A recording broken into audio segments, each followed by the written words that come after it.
할렐루야. 오늘도 수요 저녁 예배 가운데 하나님 또 크고 귀한 은혜를 주실 줄로 믿습니다. 하나님의 은혜 사모하며 우리가 함께 찬양하며 예배로 나아가겠습니다. 찬송가 505장입니다. 온 세상 위하여, 온 세상 위하여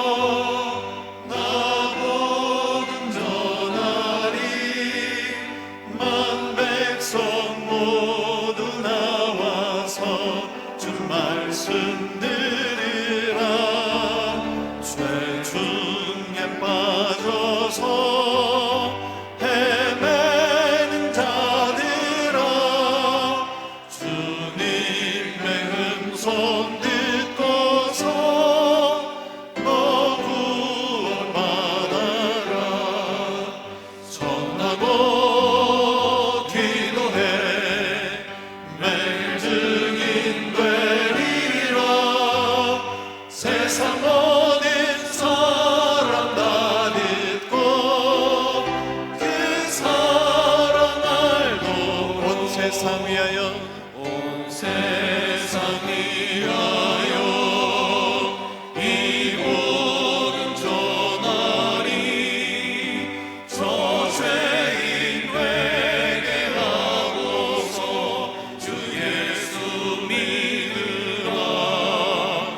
이 세상 구하려 주 돌아가시고 나 증거하지 않으며 그 사랑 모르리. 전하고 기도해 매일 증인 되리라. 세상 모든 사람 다 듣고 그 사랑 알고로 온 세상 위하여 주는 내 희망이. 주 예수 이름 힘입어 이 복음 전하자. 온 곳에 나가서 전하지 못해도 나 어느 곳에 있든지 늘 기도 입술이. 전하고 기도해 매일 증인 되리라. 세상 모든 사람 다 듣고 그 사랑. 우리 3절 다시 한번 찬양합니다. 온 세상 위하여 주의 임하니. 주의 임하니. 주 예수 이름 힘입어 이 복음 전하자. 온 곳에 나가서 전하지 못해도 나 어느 곳에 있든지 늘 기도 입술이. 전하고 기도해 매일 증인 되리라. 세상 모든 사람 다 듣고 그 사랑 알고로.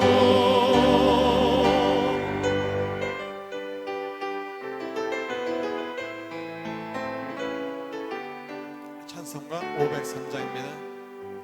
세상 모든 사람 없어 냉랭함을 아느냐. 곳곳마다 사람 없어 탄식 소리 뿐일세.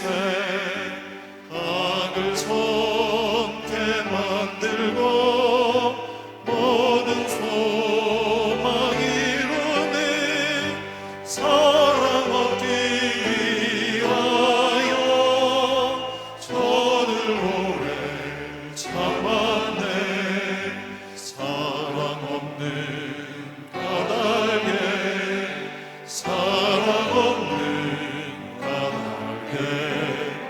사랑받기 위하여 저를 오래 참았네. 꽃꽃마다 꽃미나리 사랑 없는 연고요 지근하게 손을 펴고 사랑받기 원하네.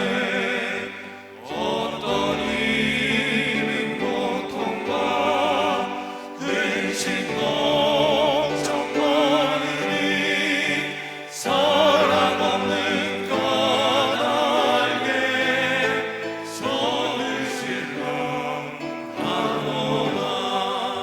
사랑 없는 까닭에 사랑 없는 까닭에 사랑 없는 까닭에 손을 실망하노라. 어떤 사람 우상 앞에 복을 빌고 있으며 어떤 사람 자연 앞에 사랑 공부하노라. 언덕 있는 사람들 예수 사랑 가지고 나타내지 않으면 손을 실망하겠네. 예수 사랑 가지고 예수 사랑 가지고 나타내지 않으면 손을 실망하겠네.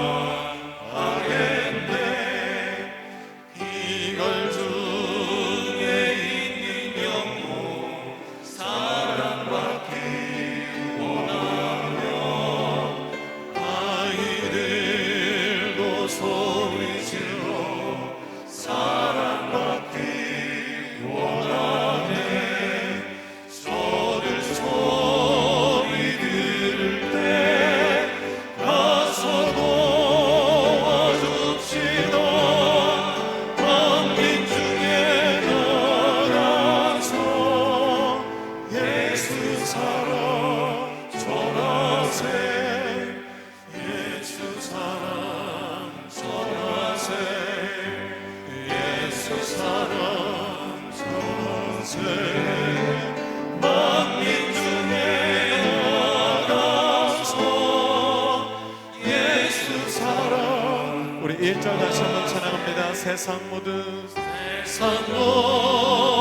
사랑 없어 냉랭함을 나누냐 곳곳마다 사랑 없어 탄식 소리뿐일세. 악을 선케 만들고 모든 소망 이루는 사랑 없기 위하여 손을 오래 잡았네. 사랑 없기 까닭에 사랑 없는 까닭에 사랑 얻기 위하여 손을 오래 잡았네. 이 시간 우리 같이 함께 기도하겠습니다. 하나님, 우리는 하나님께 큰 사랑, 귀한 사랑, 그 어떤 것으로 대신할 수 없는 놀라운 십자가의 사랑을 받았습니다. 그러나 하나님, 아직도 세상의 많은 사람들은 이 사랑을 알지 못하고 하나님 어둠 가운데 죽음 가운데 살아갑니다.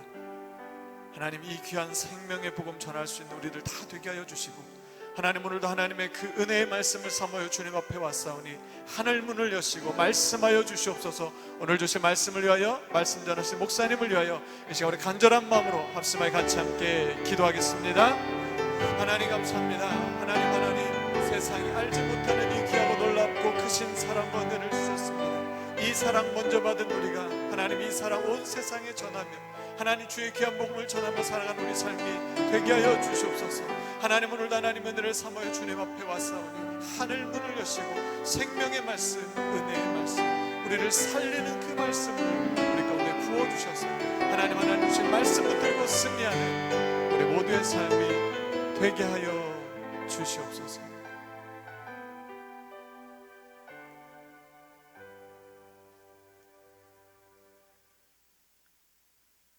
살아계신 하나님 감사합니다. 십자가 보혈로 구원의 은총 주심을 진심으로 감사드립니다. 이 시간 이 예배를 축복하여 주시옵소서. 우리에게 주시는 하늘의 은총이 넘치기를 기도합니다. 날마다의 삶 속에서 회개하게 하시고 주님의 자녀로 살기에 부끄럽지 않기를 원합니다. 내가 서 있는 곳이 소명의 자리가 되게 하시고 하나님의 선하심을 나타내게 하옵소서. 현장 예배가 자유롭지 못한 우리 성도들의 영혼이 메말라가고 있습니다. 이 환난의 때를 잘 감당케 하여 주시옵소서. 우리의 신앙의 본질을 지켜갈 수 있도록 인도하여 주시옵소서. 이 나라의 백성을 축복하여 주시옵소서. 창조의 질서가 무너지지 않기를 원합니다. 악법이 통과되지 않도록 도와주시옵소서. 특별히 전쟁의 공포 속에 살아가는 아프가니스탄의 백성들에게 하나님의 구별된 섭리가 일어나기를 원합니다. 또한 이 시간 육신의 질병으로 우리 고통당하는 환우들이 너무나 많습니다. 그들을 불쌍히 여겨 주시옵소서. 낫고자 하는 믿음을 주시옵소서. 견딜 수 있는 체력을 주시옵소서. 회복의 능력을 체험할 수 있도록 인도하여 주시기를 원하고 기도합니다. 또한 아버지 재정으로 인해서 또한 여러 가지 힘든 관계로 인해서 힘들어하는 가정들도 있습니다. 저들이 엉그러진 아버지 그 모든 어려움들을 풀어주시고 문을 열어주시길 원하고 기도합니다.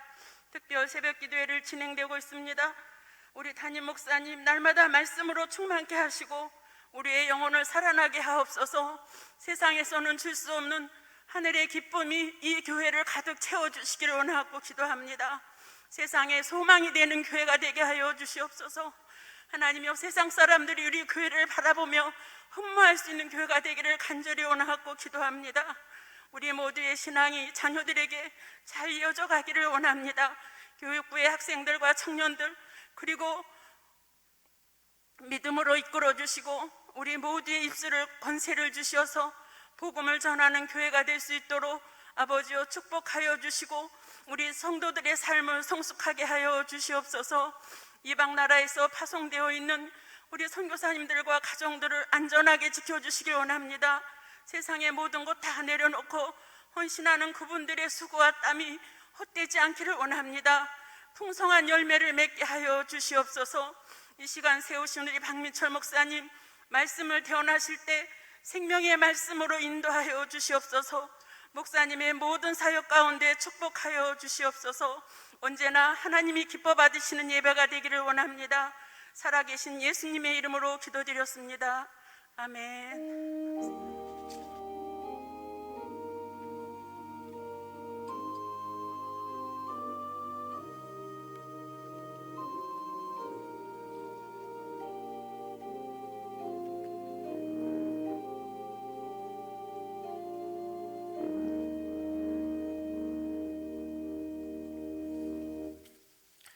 오늘 수요 저녁 예배 가운데 주시는 하나님의 말씀은 베드로전서 4장 7절에서 11절까지의 말씀입니다. 신약성경 381면에 있는 베드로전서 4장 7절에서 11절 말씀을 교독하도록 하겠습니다. 제가 먼저 7절 읽겠습니다. 만물의 마지막이 가까이 왔으니 그러므로 너희는 정신을 차리고 근신하여 기도하라. 무엇보다도 뜨겁게 서로 사랑할지니 사랑은 허다한 죄를 덮느니라.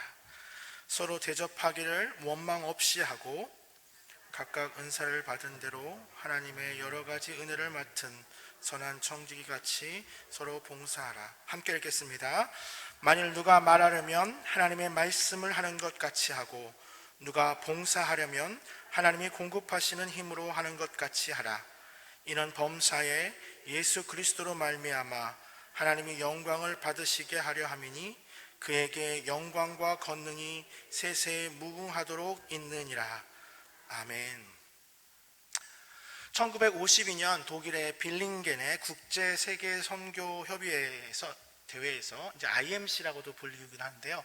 이 대회에서 칼 하르테스탄이라는 선교학자가 미시오 데이, 하나님의 선교입니다. 번역하면 하나님의 선교, 이 미시오 데이 라틴어인데요. 이 용어를 처음 사용하면서 본격적으로 하나님의 선교, 미시오 데이에 대한 논의가 활발하게 이루어졌고, 이 독일의 빌링겐 1952년 이 대회 이후에 미시오 데이한 폭넓은 스펙트럼이 존재하면서 미시오 데이, 하나님의 선교란 말을 많이 사용하게 되었습니다.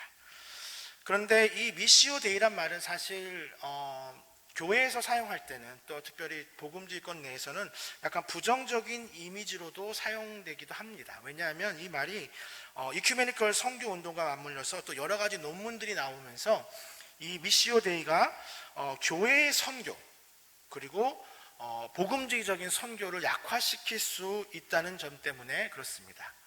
예를 든다면 호켄다이크라는 한 선교학자는 그의 논문에서 뭐라고 말했냐면, 하나님의 경륜 안에서 하나님의 선교를 주도하고 계시므로, 그러니까 선교의 주체가 삼위일체 하나님, 그러니까 하나님 자신이시기 때문에 교회가 하나님의 선교의 전초 기지인 것은 사실이지만, 교회가 없다고 해서 하나님이 선교를 못하시거나 하지 않으시는 것은 아니라고, 따라서 교회가 하나님의 선교의 필수적인 요소는 아니다라고 말했습니다. 그래서 그동안에는 하나님, 교회, 그리고 세상이라는 이 구조를 하나님, 세상, 교회, 그러니까 세상이 먼저 나오게 된 거죠. 이런 이큐메니컬 운동과 맞물려서 미시오 데이라는 이 개념이 조금은 부정적으로 사용되기도 합니다.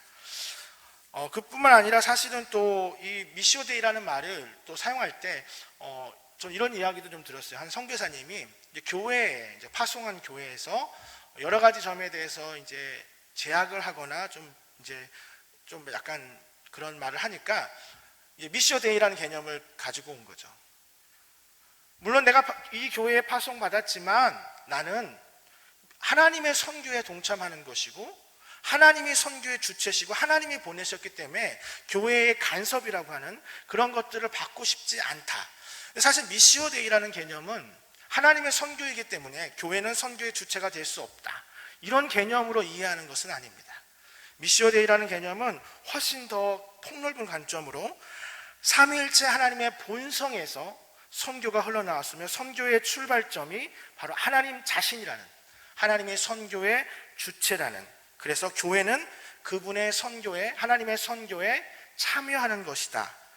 이 하나님의 선교, 미시오 데이, 좀 어려운 용어일 수도 있고 또 약간 선교학적인 용어이긴 하지만, 사실 이 용어가 의미하는 바가 굉장히 중요합니다.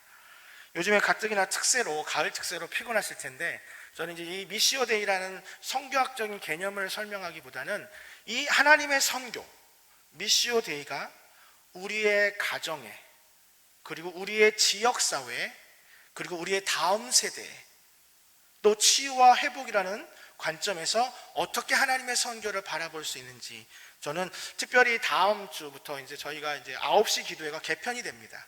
9시 기도회가 12명의 목사가 전하는 영적 부흥이라는 주제로 전하는데, 저는 이 미시오 데이라는 개념을 통해서 하나님의 말씀을 또한 다음 주에 나눌 것이고, 오늘은 특별히 베드로전서 4장 7절에서 11절 말씀을 통해서 이 미시오 데이, 하나님의 선교에 대해서 말씀드리고자 합니다. 하나님의 선교에서 가장 중요한 건 이 선교란 뜻 자체가 보냄을 받았다, 보냄이라는 뜻이 있습니다. 이 미션, 영어 단어 미션이 바로 보내다라는 뜻이 있는데, 하나님께서, 성부 하나님께서 성자 하나님을 이 땅에 보내셨고, 성자 하나님이 성령 하나님을 또한 우리 가운데 보내셔서 우리로 하여금 또 이 세상으로 보내신 그런 보냄의 선교, 이 보냄의 선교가 아주 중요한데, 이것이 이제 선교학자 선키스트가 이야기한 요한복음 20장 21절에서 23절 말씀을 근거해서 이 보냄의 선교를 말했습니다. 선키스트라 해서 이제 오렌지 주스 생각하실 수 있는데 선퀴스트입니다.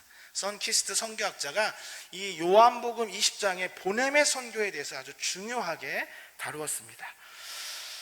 제가 특별히 이 베드로전서 말씀을 또 미시오 데이라는 개념을 오늘 우리 또 수요 저녁 예배 가운데 또 제가 다음 9시 기도회 가운데 가져온 이유는 사실 이제 비교 종교학에서 얘기할 때 표층 종교와 심층 종교로 구분합니다. 종교를. 그럴 때 심층 종교로, 종교가 심층 종교로 가는 가장 중요한 것 중에 하나가 핵심이 체험입니다. 체험. 그런데 우리가 계몽주의 이후에 이제 이성이라고 하는 이런 것들이 너무 커지면서 체험은 사실 이성 밑에 두게 되고 또 사실 체험은 약간 주관적이기 때문에 이 체험이 약간은 좀 사라지고 또 체험을 통해서 인간이 어떤 변화를 가져오는지에 대해서 좀 약화된 경향이 있습니다. 저는 이 미시오 데이도 마찬가지라고 생각합니다. 하나님의 선교는 그냥 선교학자들이 말하는 하나의 용어가 아니라 우리의 삶에서, 특별히 베드로전서 3장에는 남편과 아내, 그리고 자녀들, 그리고 다음 세대, 그리고 지역사회에 하나님의 선교를 어떻게 구현하는지 말씀하고 있는 것이 바로 베드로전서 말씀입니다. 당시의 초대 기독교인들, 흩어져 있는 유대인들이 하나님의 선교를 몸소 체험할 수 있다고 분명하게 말하고 있는 것이 바로 베드로전서입니다. 그 중에서 오늘 4장 7절 말씀으로 시작하겠습니다. 우리 4장 7절 말씀 함께 읽겠습니다. 시작. 만물의 마지막이 가까이 왔으니 그러므로 너희는 정신을 차리고 기도하라. 만물의 마지막이 가까이 왔다라고 시작합니다. 이 만물의 마지막이 가까이 왔다. 많이 들어보셨죠? 예수님께서는 회개하라, 천국이 가까이 왔느니라고 말씀하셨습니다. 이 베드로 사도가 만물의 마지막이 가까이 왔다라고 하는데, 이것은 하나님의 선교의 관점에서 보면 만물의 마지막이 가까웠다는 것은 예수님의 재림, 예수님께서 다시 오셔서 심판주로 오신 그 예수님의 재림을 의미하는 것도 있지만, 믿지 않는 자들, 복음을 거부한 자들의 결말도 금방 다가올 수 있음을 말씀하고 있는 것입니다. 사도 베드로는 흩어져 있는 유대인들, 특별히 고난과 핍박 가운데 있는 그리스도인들에게 만물의 마지막이 가까이 왔다, 예수님께서 오심이 가까이 왔다는 의미는 예수님의 재림도 의미하지만 또 한 가지는 믿지 않는 자들, 복음을 거부한 자들의 심판이 곧 가까이 다가왔다.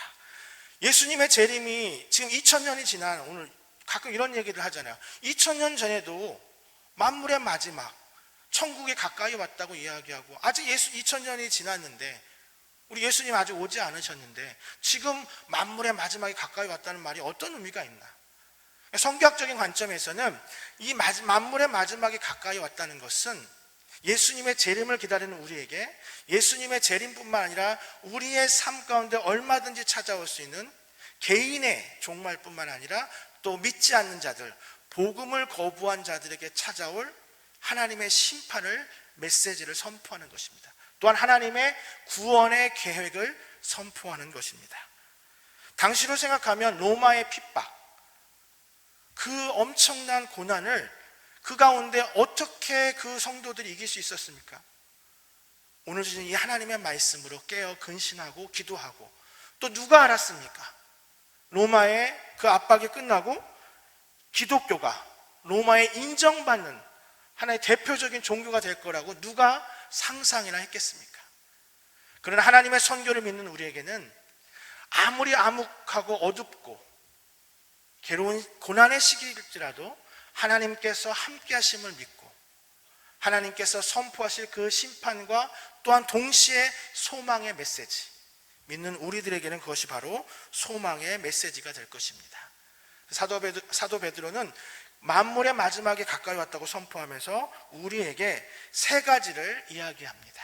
이것이 하나님의 선교에 동참하는 우리 성도의 삶 가운데 세 가지입니다. 첫 번째는 8절 말씀입니다. 우리 함께 읽겠습니다. 무엇보다도 뜨겁게 서로 사랑할지니 사랑은 허다한 죄를 덮느니라. 첫 번째로 사도 베드로가 하나님의 선교의 관점에서 우리에게 말씀하신 것은 서로 뜨겁게, 무엇보다도 뜨겁게 서로 사랑하라는 것입니다. 그런데 이 사랑은 단순한 세상에서 말하는 사랑이 아니라 하나님의 선교의 핵심적인 요소 중에 하나는 바로 용서의 사랑. 너희가 뜨겁게 서로 사랑하는 것은 바로 용서하라는 것입니다. 성도들은 그리스도 안에서 하나님의 공동체로 묶어주고 베풀고 용서하는 사랑을 통해서 공동체적으로 하나님을 멀리 떠나는 죄를 그치는 것이 가능하다고 말하는 것입니다. 이것은 단순하게 죄를 덮는다는 의미가 아닙니다. 우리 하나님께서는 죄를 덮는다고 말씀하지 않으셨습니다. 우리 시편 32편 5절 말씀 함께 읽겠습니다. 32편 5절 자막을 보면서 읽겠습니다. 내가 이르기를 내 허물을 여호와께 자복하리라 하고 주께 내 죄를 아뢰고 내 죄악을 숨기지 아니하였더니 곧 주께서 내 죄악을 사하셨나이다. 아멘. 여기서 죄를 자복하고 내 죄를 아뢰고, 그러니까 내 허물을 하나님께 자복하고 내 죄를 하나님께 아뢰는 것이지 죄를 그냥 덮는 것이 아닙니다. 이것은 죄가 사라지는 것을 의미하는데 단순하게 덮어서 사라지는 것이 아니라 십자가에서 보여주신 그 사랑. 예수님께서는 십자가에서 죄의 값을 치르셨습니다. 우리의 죄가 소멸되었습니다. 죄를 덮으신 것이 아니라 하나님이신 예수님께서 이 땅에 오셔서 우리의 죄를 그 죄값을, 그 죄의 영향력을 다 하나님께서, 우리 성자 예수님께서 직접 그 죄값을 치르시면서 그 용서의 사랑, 예수님께서 십자가에서 보여주신 그 용서의 사랑, 그것이 바로 선교적 하나님의 선교에서 용서하는 사랑을 말하고, 그 사랑을 받은 우리는 우리 공동체 가운데 서로의 죄를 고백하고 그 공동체 안에서 더 이상 그 일이 일어나지 않도록 뜨겁게 용서의 사랑을 베풀어야 한다는 것입니다. 베드로전서 1장 22절, 오늘 본문 이전의 1장 22절에도 사도 베드로는 너희가 진리를 순종함으로 너희 영혼을 깨끗하게 하여 거짓이 없이 형제를 사랑하기에 이르렀으니 마음으로 뜨겁게 서로 사랑하라.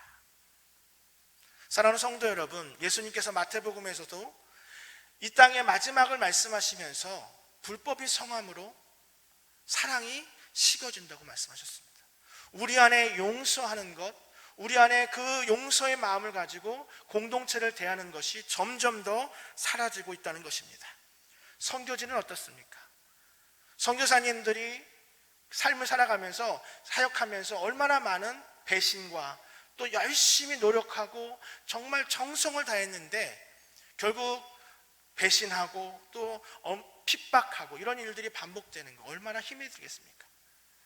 그러나 하나님께서 끝까지 참고 용서하신 것, 주께서는 하루가 천년 같고 천년이 하루같이 기다리시고 그리고 참으시고 용서하시는 그 하나님의 사랑을 받은 우리는 선교지에서 우리의 삶에서 일상에서 힘들고 어렵고 때로는 우리를 핍박하는 그 상황 가운데서도 우리는 끝까지 인내하고 용서하고 사랑해야 합니다.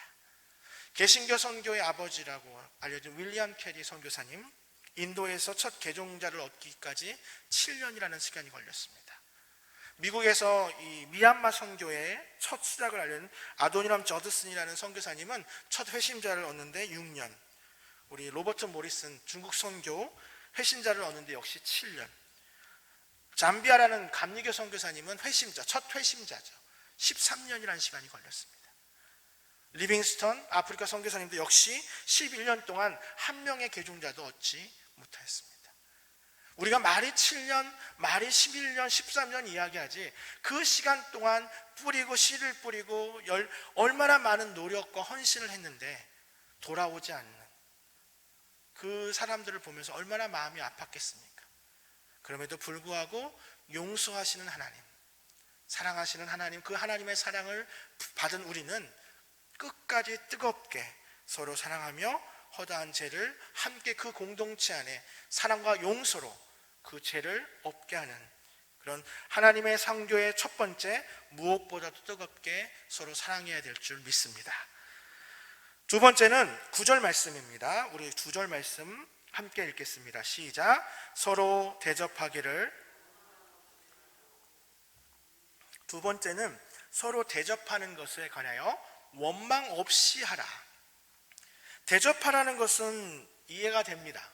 그렇죠. 우리가 서로 대접하고 당시의 문화에서도 또 기독교 공동체 안에서도 대접하는 것, 환대하는 것은 흔한 일이었습니다.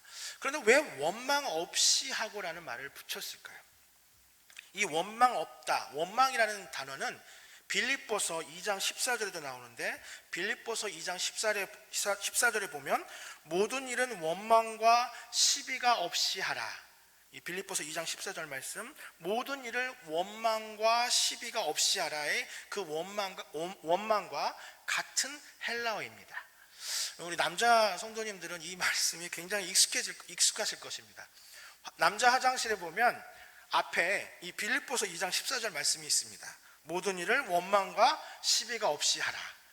좀 이해가 안 가요. 왜 화장실에 앞에 하필 좋은 말씀이 있는데 그 앞에 모든 일을 원망과 시비가 없이 하라는데 그 말씀에 이제 남자 화장실 앞에 나와 있는데 이 원망이라는 단어가 우리가 좀 생각하면 이스라엘 백성들이 흔히 보여줬던 불평, 하나님 앞에서 원망하고 하나님 왜 우리를 여기로 데려오셨습니까? 라고 하는 그런 원망 같지만 이 헬라어 공구스모스, 이 원망이란 단어, 빌립보서 2장 14절에 나왔던 이 원망과 오늘 베드로 전서에 나오는 서로 대접하기를 원망 없이 하고라는 이 원망은 단순한 하나님에 대한 불평보다는 이스라엘 백성들이 서로의 그 공동체 안에서 하나님보다는 서로 이웃 간에 그리고 형제 자매 간에 특별히 빌립보 내에서는 빌립보 교회 내에서 상호 간의 적대적인 감정을 야기시키는 일들, 한 공동체 안에서 당시에는 사도 바울은 빌립보 교회에 또 사도 베드로는 흩어진 유대인들 사이에서 서로 분열과 또 어떤 적대적인 감정을 야기시키는 이런 일들이 행해지고 있었는데 그런 것들을 하지 말고 선한 의지, 악한 의지가 아닌 선한 의지를 촉발시키라는 말씀입니다. 그러니까 대접을 하는 가운데 서로 대접하는 가운데 선한 의지보다는 악한 의지가 촉발되는 경우가 많이 생겨납니다. 그 가운데 악한 의지를 촉발시키는 것을 하지 말고 선한 의지를 강화시키고 선한 의지로 가운데 그 당시에 사람들을 서로 대접하라는, 또 그것은 또 당시의 문화하고도 굉장히 다른 것입니다. 당시의 문화는 내가 한번 초대받으면 또 그 사람, 초대받은 사람은 그 사람을 또 초대해야 합니다. 서로 초대하고 서로 대접받고 그래야 그것이 선한 것입니다. 그런데 많은 그리스도인들, 특별히 고난 중에 있는 그리스도인들을 공동체 안에서 그들을 대접한다고 해서 그들이 그것을 그 선을 행을 갚을 수 없을 때도 있습니다. 나는 열심히 대접했는데 자기도 대접을 받을 줄 알았는데 대접하지 않은 거예요. 그럴 때 악한 감정을 유발시킬 수 있다는 거죠. 그 말은 뭐예요? 저 사람 내가 대접하고 정말 잘했는데 그 다음 아무것도 없어, 이렇게 말할 수 있다는 거죠. 이런 것들을, 감정들을 계속 유발시키는 거, 이것이 바로 서로 대접하기를 원망 없이 한다는 이 말에 원망을 가지고 서로 대접하는 그런 것을 의미합니다. 이 대접이라고 하다 보니까 좀 생각이 나는 것이 있어서 잠깐 나누고자 합니다. 우리 이제 교구 목사님들이 신방을 할 때 식사를 이제 할 경우가 생길 때 교구 목사님들이 자주 말하는 음식 메뉴가 있습니다. 혹시 뭔지 아십니까? 아무거나입니다. 이 아무거나라는 것은 식당의 메뉴에, 어떤 식당에도 아무거나라는 메뉴는 없는데 대부분의 목사님들이 목사님 오늘 식사를 어떤 거 하기 원하세요? 라고 하면 대부분 아무거나라고 대답합니다. 물론 이 아무거나라고 하는 것이 다 잘 먹습니다 그런 의미도 있지만 사실 또 내가 먹고 싶은 것이 있지만 차마 그것을 이제 말할 수 없어서 뭐든 다 괜찮습니다. 저 같은 경우도 사실 치킨하고 삼겹살을 좋아하는데 신방 갔다가 치킨 먹으러 가자고 할 수는 없잖아요. 그러니까 보통 아무거나라고 이렇게 대답을 합니다. 근데 사실 그것보다는 더 큰 의미는 이미 그것을 위해서 또 신방뿐만 아니라 또 식사를 준비하는 그 고민하고 또 많은 고민을 했던 그 마음을 알고 그 마음이 귀하기 때문에 어떤 것이든 다 잘 먹을 수 있습니다라고 말하는 것입니다. 그런데 사실 코로나19도 있고 또 요즘에 서로 대접할 수 없는 상황 가운데 우리는 이 말씀, 서로 대접하기를 원망 없이 하고, 이 말씀을 어떻게 또 적용할 수 있을까요?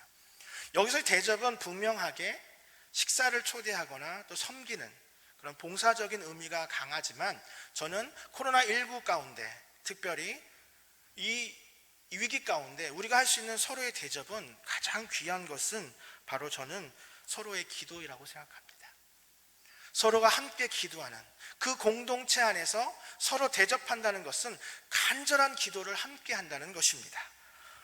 어제는 사실 오랫동안 우리 교구에서 전체가 함께 기도했던 한 우리 자녀가 그 합격 발표가 있는 날이었습니다.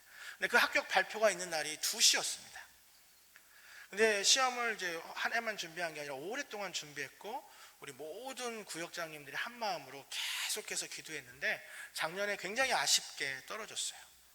그래서 1년을 더 준비한 거죠. 그러니까 오랫동안 준비한 시험을 이제 합격하는데 그날이 2시였어요. 근데 2시에 합격 발표가 있었는데 2시 30분, 2시 40분 뭐 시간이 지나도 구역장님이나 그 부모님이 전화 뭐 연락이 없는 거예요.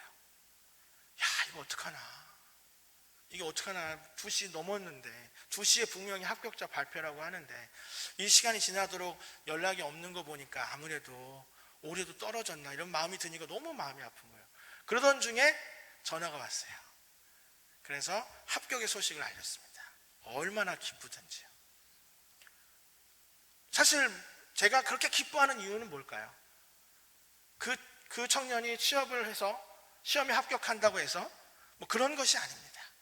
한 공동체 안에서 서로 함께 기도하는 것. 그래서 교구 목사님들 신방할 때 가장 큰 대접이 뭔지 아십니까? 바로 저에게는, 우리 모든 목사님들 마찬가지일 텐데, 기도하고 함께 신방하고 나서 한 주나 또 한 달이 지났을 때 연락이 온 거예요. 목사님, 우리 기도가 응답받았어요 라고 연락 오는 그 전화가 가장 우리에게, 교구 목사님들에게 가장 힘이 됩니다. 함께 기도하였는데 하나님께서 이루어 주셨어요. 물론 많은 분들이 꼭 교구 목사님들만이 기도한 건 아니지만, 그래도 한 달이나 또 한 주가 지났을 때 그 기도 응답되었을 때, 그렇게 그 기도 응답을 함께 기쁨을 나눌 수 있는 것, 그것만큼 더 기쁜 것이 어디 있겠습니까? 아무리 맛난 거 먹어도 저 같은 경우는 4시간이면 다 소화됩니다. 아무리 맛있는 걸 먹어도 그것은 다 잊혀집니다. 그런데 우리가 서로 대접하기를 원망 없이 한다는 것은, 우리가 함께 기도하는 그 공동체, 함께 기도하고 그 기도에 함께 기뻐하고 또 함께 슬퍼하는 것, 그것이 바로 오늘 본문에 나오는 서로 대접하기를 원망 없이 하는 것입니다. 우리 마지막으로 10절 말씀, 11절 말씀인데, 우리 11절 말씀을 먼저 읽겠습니다. 우리 11절 말씀 읽겠습니다. 시작. 만일 누가 말하려면 하나님의 말씀을 하는 것 같이 하고, 누가 봉사하려면 하나님이 공급하시는 힘으로 하는 것 같이 하라. 이는 범사에 예수 그리스도로 말미암아 하나님이 영광을 받으시게 하려 함이니, 그에게 영광과 권능이 세세에 무궁하도록 있느니라. 뜨겁게 서로 용서하는 그 사랑, 그리고 원망 없이 서로 대접하는 것, 그리고 사도 베드로는 마지막으로 너희가 서로 봉사하는데 선한 청지기 같이 서로 봉사하라고 합니다. 그러면서 11절 말씀에 그 서로 청지기 같이 봉사하는 가운데 중요한 2가지 원리를 이야기하는데, 그것은 누가 말하려면 하나님의 말씀을 하는 것 같이 하고, 봉사하려면 하나님이 공급하시는 힘으로 하는 것 같이 하라. 이 2가지 원리를 가지고 봉사하라. 서로 하나님의 말씀을 이렇게 하면서 서로 선한 청지기 같이, 10절 말씀에 나오는데요, 서로 봉사하라. 10절 말씀에 마지막 3가지 명령을 하면서 너희가 서로 봉사해야 되는데, 그 봉사의 중요한 원리를 11절에 말씀하고 있습니다. 이 11절의 중요한 2가지 원리, 저는 이것을 선교적 삶이라고 말합니다. 선교적 삶이 무엇입니까? 제가 선교학교 때 자주 이야기하는데요, 선교학교 강의 가운데 있는 가운데 선교하면 계속해서 선교사님들, 그리고 멀리 타국에 가셔서 타문화권에 가서 선교하시는 분들만 선교사님이라고 생각해요.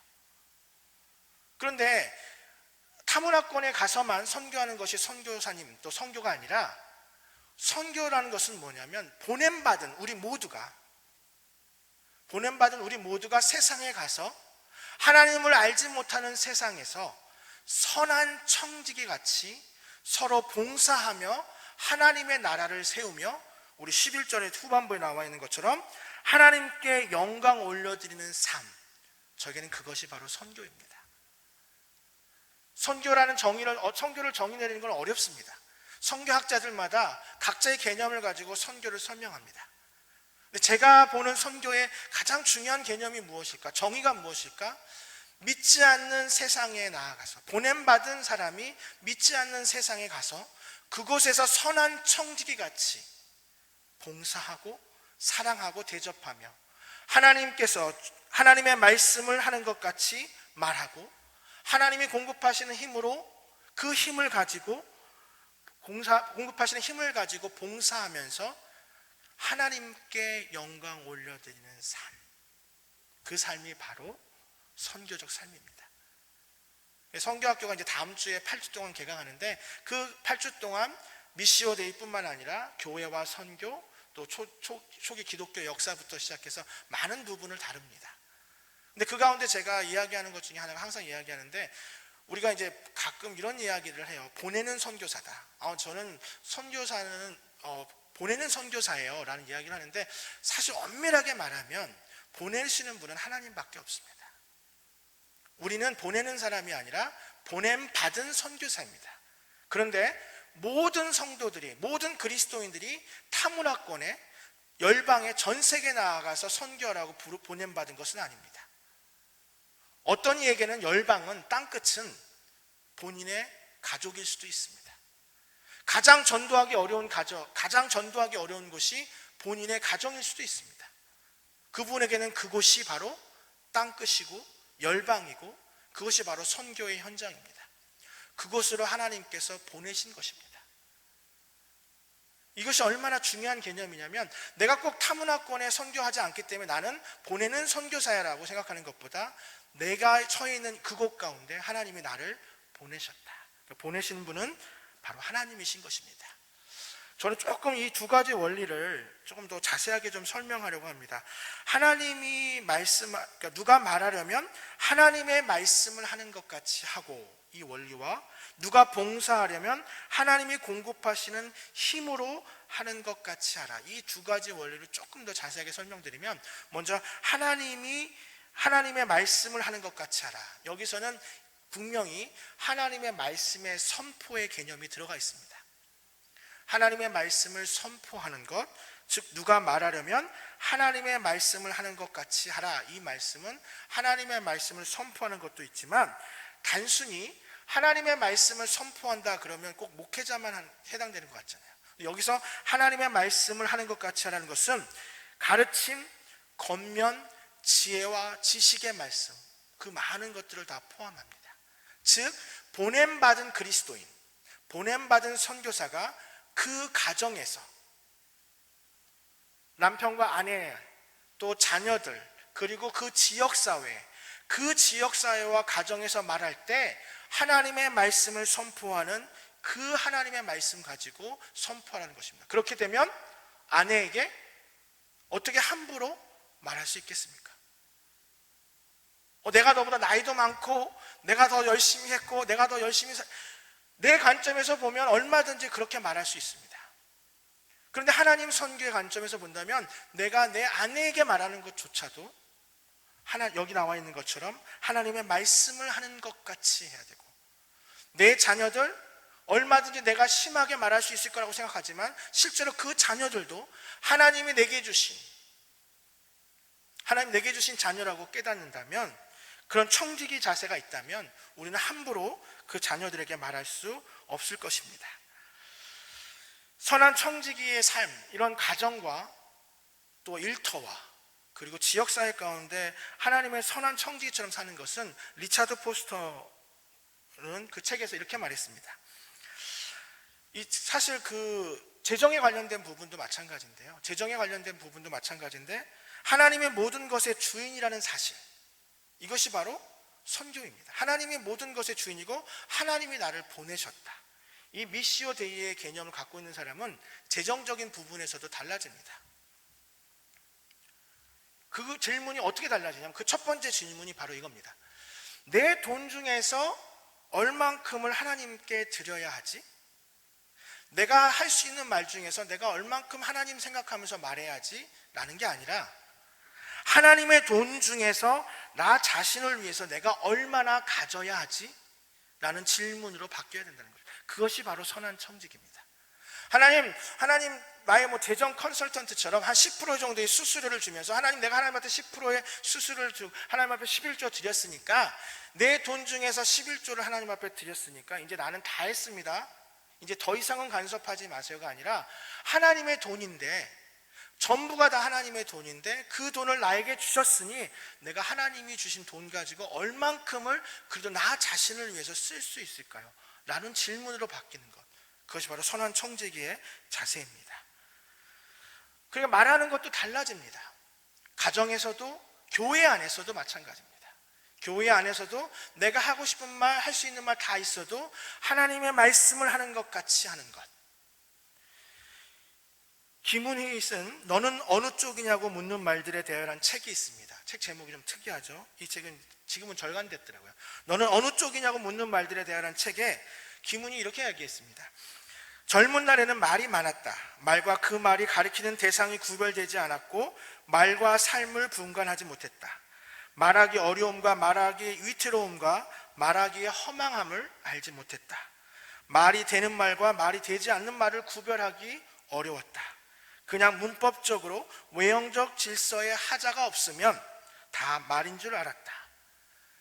우리가 미성숙할 때는 그냥 문법에 맞고 외형적으로 질서의 하자가 없으면 그 말의 허망함이나 그 말과 말이 되지 않는 말을 구별하지 못했다는 말. 이분이 믿는 사람인지 잘 모르겠지만 우리의 성도의 삶 가운데 오늘 누가 말하려면 하나님의 말씀을 하는 것 같이 하라. 이 말씀은 우리에게 중요하게 다가온 것입니다. 두 번째로 하나님이 공급하시는 힘으로 하는 것 같이 하라. 하나님이 공급하시는 힘이 어떤 것일까? 저는 이것이 우리 성도님들의 선교적 삶, 특별히 봉사하거나 또 대접하거나 사랑할 때 아주 중요한데 나의 힘으로 할 수 있다고 생각하면 많이 힘들어집니다. 그리스도인들이 성도의 삶 가운데 청지기적 삶, 이 선교적 삶을 살 때 가장 중요한 약이 뭐냐면 우리 하나님은 다 아시지. 우리 하나님은 다 아시고 우리 하나님 다 아시는 하나님, 모든 것을 아시는 하나님이 공급하시는 힘으로 우리가 그 힘을 가지고 봉사해야 한다. 그런데 이 원문에 깊이 봉사하려면 하나님이 공급하시는 힘이다. 이 하나님이 공급하시는 힘이다라는 이 단어가 조금은 우리에게 어렵게 다가올 수 있습니다. 이스키스라는 이 헬라어의 단어인데요. 하나님이 공급하시는 힘. 이 하나님이 공급하시는 힘이라는 사도 베드로가 이 단어를 쓸 때 너희가 하나님이 공급하시는 힘으로 봉사하라라고 했을 때 이 힘은 단순히 흔히 말하는 우리의 힘이 아닙니다. 하나님이 공급하시는 힘 중에 하나, 이것에 대해서 존 파이퍼 목사님이 제임스 스튜어트 목사님, 스코틀랜드 목사님의 책을 인용하면서 얘기하는데 제가 이 하나님이 공급하시는 힘에 대해서 잘 설명한 것 같아요. 사랑의 섬김에 있어서는 오직 부상을 당한 군인만이 섬김을 수행할 수 있다. 섬김과 봉사 가운데 부상을 당한 군인만이 섬김을 수행할 수 있다. 그러면서 이 책을 인용하면서 존 파이퍼 목사님이 여러분 중 몇 명이 지금 겪고 있는 힘든 일들이 실상은 장차의 귀한 사랑의 섬김을 위한 준비 과정. 왜냐하면 지금 당신은 부상을 당하고 있으니까. 그러니까 내가 부상당하고 있는데 그것이 힘이에요. 왜요? 이 부상당하고 있는 그 아픔과 고난의 시간을 통해서 장차 다가올 더 힘들고 어려운 부상당할 군인을 도와줄 수 있는 바로 그 힘, 그것이 바로 이키나스라는 힘, 바로 하나님이 공급하시는 힘. 그래서 당신이 부상을 당하고 있다면 하나님의 은혜로운 계획과 상관없이 당신에게 왔다고 생각하지 마시라고 하면서 존 파이퍼 목사님 마지막에 이렇게 정리합니다.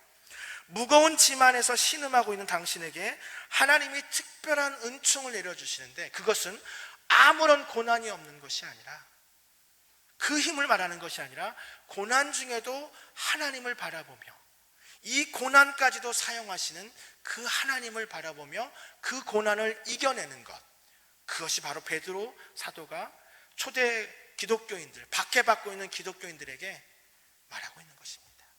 사랑하는 성도 여러분, 저는 미시오데이에서 이야기하면서 하나님의 선교, 이 하나님의 선교를 우리의 삶에 단순한 선교학적 개념이 아니라 우리의 삶과 가정과 교회와 일터 위에, 그리고 우리가 속해 있는 지역사회 가운데 오늘도 우리에게 주신 그 하나님의 사랑을 깨닫고 서로 사랑하고 서로 대접하고, 그리고 하나님이 주시는 힘을 가지고 서로 함께 봉사하며 하나님의 나라를 세우고 하나님께 영광을 올려드리는 귀한 성도님의 삶이 되기를 주님의 이름으로 축원합니다.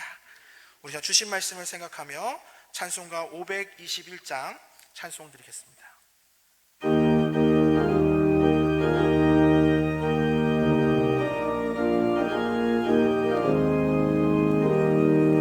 구원으로 인도하는 그 문은 참 좁으며 생명으로 인도하는 그 길은 참 험하니 우리 몸에 쥐어있는 그 더러운 죄짐을 하나 없이 벗어놓고 힘써서 들어갑시다. 구원으로 인도하는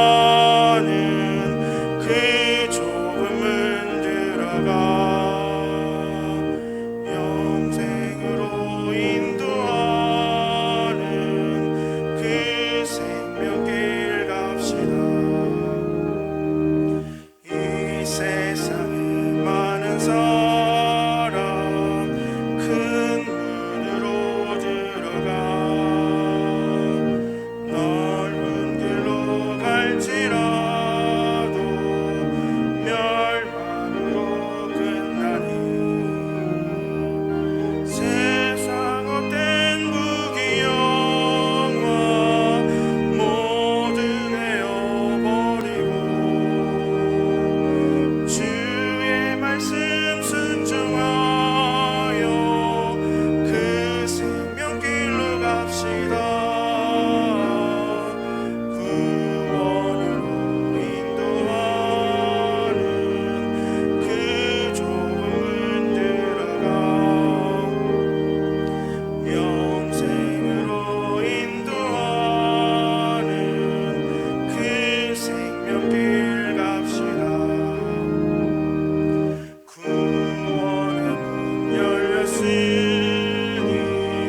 주의 공로 힘입어 주저말고 들어가서 생명길로 갑시다. 구원의 문 닫힌 후에 들어가고 싶구나. 한 번 닫힌 구원의 문 또 열려지지 않으리. 구원으로 인도하는 그 좁은 문 들어가 영생으로 인도하는 그 생명길 갑시다. 우리 참 기도할 때 주신 말씀을 놓고 기도하겠습니다. 하나님의 선교, 어려울 수 있지만 지금도 쉬지 않고 잃어버린 영혼을 찾아 헤매시는 아버지 하나님의 사랑, 그 목자의 마음, 선교하시는 하나님 앞에 우리는 선한 청지기로 용서하며 서로 대접하며 하나님이 주시는 힘으로 봉사하고 있는지 이 시간 다시 한번 주신 말씀을 생각하며 함께 기도하겠습니다.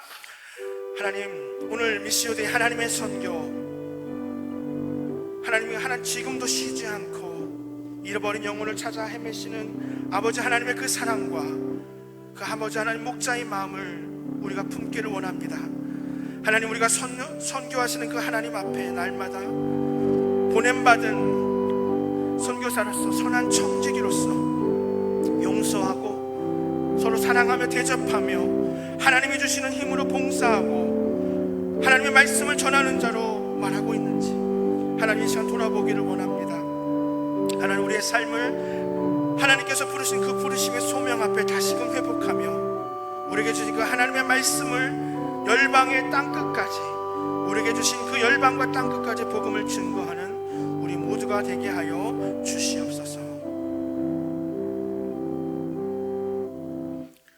이제 한 번 더 기도할 때 우리는 치유와 회복 그리고 아프가니스탄을 위해서 함께 기도하겠습니다. 지금도 쉬지 않고 선교하시는 하나님, 하나님께서 우리 그 선교에 동참하길 원하시는데 우리가 용서하지 못하고 원망이 가득한 삶을 살아갈 때가 많습니다. 우리의 진정한 회복은 우리 하나님의 사랑을 다시 회복하고 그 부르심의 소망을 다시 새롭게 하며 땅끝까지 선교하시는 그 하나님의 선교에 동참하는 것입니다. 또 아프가니스탄 뜨거운 사랑의 마음을 품고 기도하기 원합니다. 하나님, 그 땅 가운데 하나님께서 역사하실 것을 기대하며 만물의 마지막에 가까운 때를 기억하며 우리가 함께 아프가니스탄을 위해서 함께 이 시간 기도하겠습니다. 하나님, 이 시간 한 번 더 우리 치유와 회복을 위해서 기도합니다. 또한 하나님, 지금도 쉬지 않고 선교하시는 하나님, 그러나 우리 안에 용서하지 못하고 원망이 가득한 삶을 살아갈 때가 너무나 많습니다. 하나님, 부르심의 그 소망을 다시 새롭게 하게 하여 주시옵소서. 우리에게 주신 그 하나님의 소명, 하나님의 소망을 품고 나아가기 원합니다. 그러나 여전히 용서하지 못하고 원망이 가득한 삶을 살아갈 때가 너무나 많습니다. 하나님, 우리 안에 하나님 원망을 가지고 하나님이 주시는 힘을 가지지 않고 내 힘과 내 능력과 내가 가진 경험을 가지고 말하고 내가 가진 힘을 가지고 봉사하려 했다면 주여 하나님 용서하여 주시옵소서. 하나님, 이 시간 진정한 치유와 회복이 그 하나님의 부르심 앞에 있음을 깨닫고 다시 한번 선교하시는 그 하나님의 선교에 동참하여 하나님께 영광 올려드리며 열방을 주께 인도하는 그 선교적 삶을 살아가는 우리 모두가 되게 하여 주시옵소서. 선교하시는 하나님, 만물의 마지막이 가까운 이때 우리의 발걸음은 또 우리의 입은 우리의 손과 발은 무엇을 하고 무엇을 말하고 있는지 다시 한번 돌아보게 하여 주시니 감사합니다. 깨어 근신하여 기도하며 선교적 삶으로 하나님께 영광 올려드리는 우리 모두가 되게 하여 주시옵소서. 모두가 주님께 맡겼고 우리 구주 예수님의 이름으로 기도합니다. 아멘.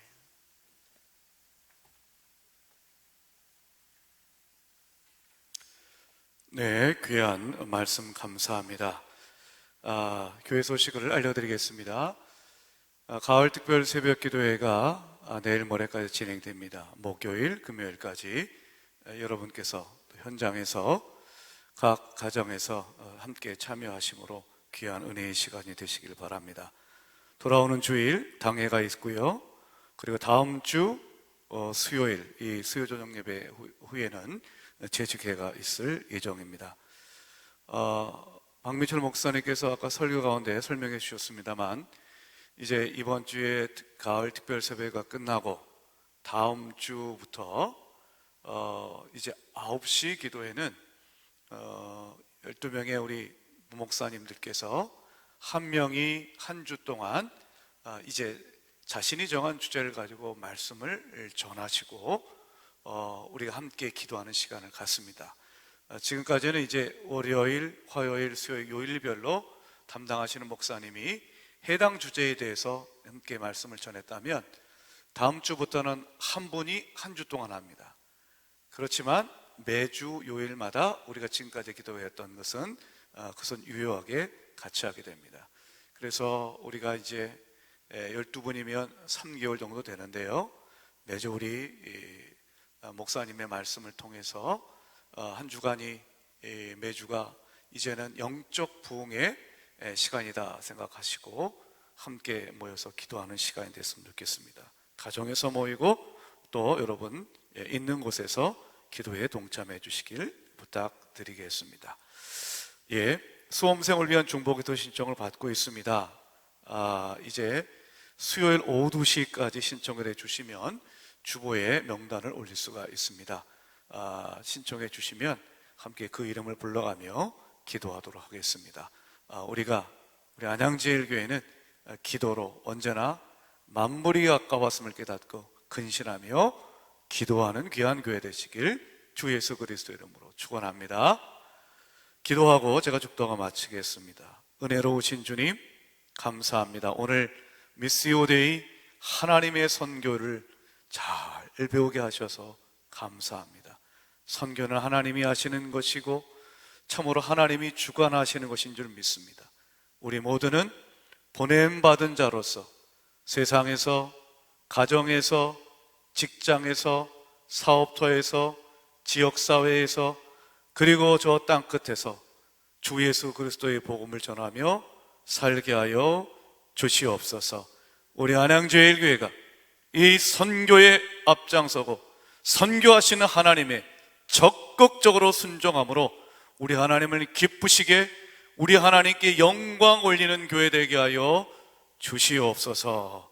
이 나라의 민족을 지켜주시고 이 힘들고 어려운 코로나의 시대에 사랑하는 우리 안양제일교회 모든 성도님들 한 분 한 분과 가정을 지켜주시사 그 영혼이 잘된 같이 범사에 잘되며 강건케 하여 주시옵소서.